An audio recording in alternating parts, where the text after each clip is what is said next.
কুষ্টিয়ায় বিএনপির নেতাকর্মী ও পুলিশের সাথে সংঘর্ষের ঘটনা ঘটেছে। এ ঘটনায় পরিস্থিতি নিয়ন্ত্রণে আনতে 4 রাউন্ড গুলি ও টিয়ারশেল ছুড়েছে পুলিশ। ঘটনাস্থলে অতিরিক্ত পুলিশ মোতায়েন করা হয়েছে। এ সময় আটক করা হয়েছে সাদিকুর রহমান ভোটন নামের এক ইউপি সদস্যকে। তিনি বর্তল ইউনিয়নের 6 নং ওয়ার্ডের মেম্বার। শনিবার 8 জুন বিকাল 4টায় কুষ্টিয়া সদর উপজেলার বর্তল ইউনিয়নের কবুরহাট সর্দারপাড়া এলাকায় এই ঘটনাটি ঘটে। পুলিশ সূত্রে জানা যায়, বিএনপির যুবদল ও ছাত্রদল নেতাকর্মীরা পুলিশের অনুমতি না নিয়েই কবুরহাট এলাকায় মিটিংয়ের আয়োজন করেন। সেখানে বিএনপির নেতাকর্মীরা নিজেদের মধ্যেই কোন্দলের কারণে বিশৃঙ্খলা ঘটাতে পারে বলে পুলিশের কাছে তথ্য ছিল। এ তথ্যের ভিত্তিতে ঘটনাস্থলে প্রশাসন উপস্থিত হয়েছিল। সে সময় অতর্কিতভাবে বিএনপির নেতাকর্মীরা পুলিশকে উদ্দেশ্য করে ইটপাটকেল নিক্ষেপ শুরু করে। এক পর্যায়ে শুরু হয় দুপক্ষের সংঘর্ষ। স্থিতি নিয়ন্ত্রণে আনতে 4 রাউন্ড গুলি ও টিয়ারশেল ছুড়েছেন পুলিশ। গত কয়েকদিন ধরে কৃষক দলের কমিটি গঠনকে কেন্দ্র করে কুষ্টিয়াতে বিভিন্ন জায়গায় বিপক্ষের উত্তেজনা চলছিল। তার আলোকে গতকাল এখানে কৃষক দলের একটি রবিন টাওয়ারে একটা প্রোগ্রাম ছিল। এই প্রোগ্রামটাও তারা প্রশাসন থেকে অনুমতি না নিয়ে করতে গিয়েছিল এবং আমাদের তথ্য ছিল তাদের এই প্রোগ্রামে প্রতিপক্ষ হামলা করবে এবং জানমালের ক্ষতি করবে। আমরা এই কারণে তাদের এই প্রোগ্রামটা এটা না করার জন্য তাদেরকে অনুরোধ করি এবং এক পর্যায়ে তারা আমাদের অনুরোধ শুনে এখান থেকে চলে যায়।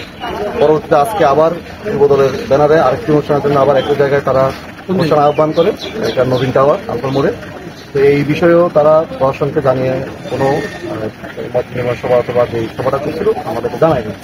না জানানোর পরে আমাদের আবার সেই একইভাবে যেহেতু তাদের প্রতিপক্ষ এখানে হামলা করবে তথ্য ছিল এবং হামলা করার পরে যেহেতু এখানে অনেক মানুষজনের গ্যাদারিং হবে, রাস্তায় নামবে এবং যানবাহনের ক্ষতি হবে, সে কারণে আমরা তাদেরকে বাধা দিই।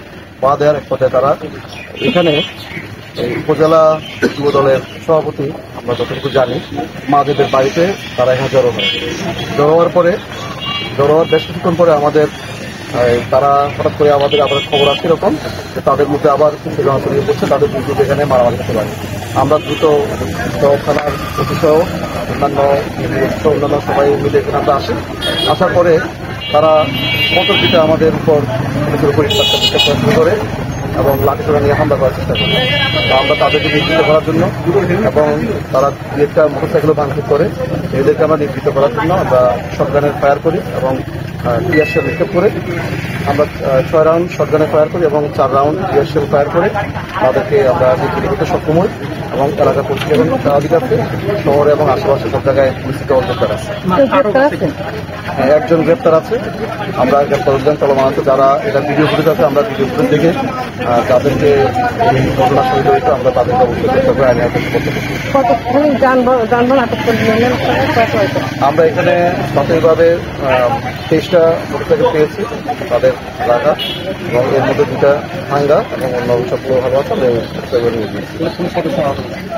পুলিশ সদস্য আহত বলতে কারণ হচ্ছে আমাদের এখানে তো বিভিন্ন জায়গায় প্রোগ্রামটা তারা কবুরহাট বাজারে, তারপরে নবীন টাওয়ারে এবং এখানে একটা ইস্টায় মাঠে কয়েক জায়গায় জড়ো হয়েছে। আমরা একটু পরে বুঝতে পারবো, সবগুলো আমরা যখন জানবো তারপরে পরবর্তী আমরা এটা বলতে পারবো।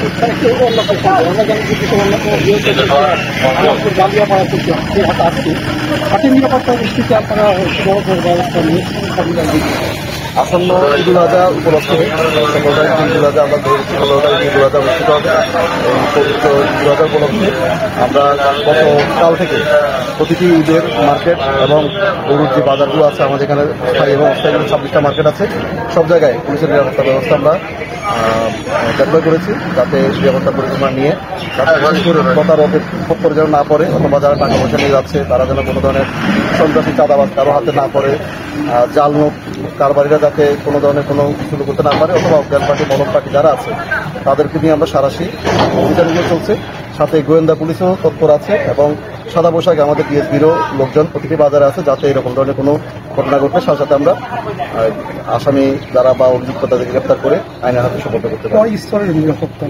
3 স্তরের নিরাপত্তা ব্যবস্থা, পোশাকি পুলিশ, গোয়েন্দা পুলিশ এবং সাদা পোশাকি পুলিশ 3 স্তরের নিরাপত্তা ব্যবস্থা নিয়েছি। আশা করি ব্যবসায়ীরা স্বাচ্ছন্দ্যে যে বাজারের ব্যবসা চলমান আছে সেটাই চলবে এবং সবাই কুষ্টিয়াবাসী যেন স্বাচ্ছন্দ্যে ঈদ উল আজহা উদযাপন করতে পারে, সেই কারণে আমরা তৎপর আছি। এবং সাথে ঈদের দিন যাতে কোনোভাবে ঈদের দিন বা ঈদের পূর্বের দিন বিভিন্ন ধরনের ডিজে পার্টি বা এরকম রাস্তাঘাটে যদি এরকম না করতে পারে সে ব্যাপারে সচেতন আছি এবং মোটরসাইকেলে যে মাত্রাতিরিক্ত হর্ন ব্যবহার করে ব্যবহার করেছে মোটরসাইকেল চালানো, সেজন্য আমাদের চেকপোস্ট চলমান।